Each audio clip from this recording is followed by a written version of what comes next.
कविता की एक छोटी सी पंक्ति है, वो तुम कार्यकर्ताओं के लिए बहुत काम आएगी। वो ये कविता ये है कि मेरी लंका के बाशिंदे लंका पर मर मिट जाते थे, पर कभी नहीं घर तक दुश्मन तक घर की खबरें पहुंचाते थे। लंका के लाखों वीरों ने रण में खुद को बलिदान किया, मैं अच्छा था या बुरा किंतु मेरी जीत का सम्मान किया। हमें अपने राजा के लिए उस पर आस्था रखनी होगी, हमें अपने चंद्रशेखर भाई पे विश्वास रखना होगा, उनकी नीति नियत पे विश्वास रखते हुए काम करना होगा।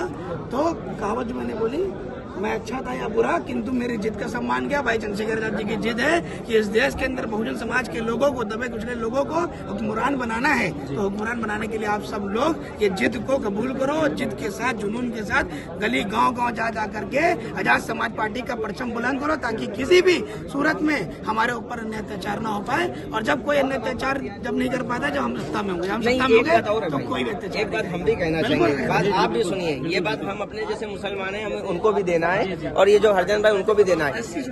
जी सुनिए, अब जैसे आप जिस एरिया में रहते हैं, हम वहाँ नहीं रहते हैं, तो अगर जैसे वहाँ चंद्रशेखर भाई आजाद एक उनका सभासद उतरा, तो एक वहीं पर से भाजपा भी अपना उतार दीजिए, समाजवादी भी उतार दीजिए। तो हमें अगर बदलाव करना है, तो हमें जैसे अब देख रहे चंद्रशेखर भाई का बदलाव हो रहा है, चेहरा उनका मतलब आ रहा है, सोशल मीडिया में चर्चित हो रहा है, तो हमें उन्हीं के सभासद को वोट करना चाहिए। मगर हम क्या काम करते हैं कि हम ये देखते हैं कि हमारे वो खास भाई हैं, खास की तरफ नहीं बदलाव की तरफ जाना चाहिए। और यही मुसलमान में भी एक है कि अगर जैसे एक मुसलमान एरिया होता है, वहाँ से एक सभासद उतरा, तो एक समाजवादी बात सुनिए आप।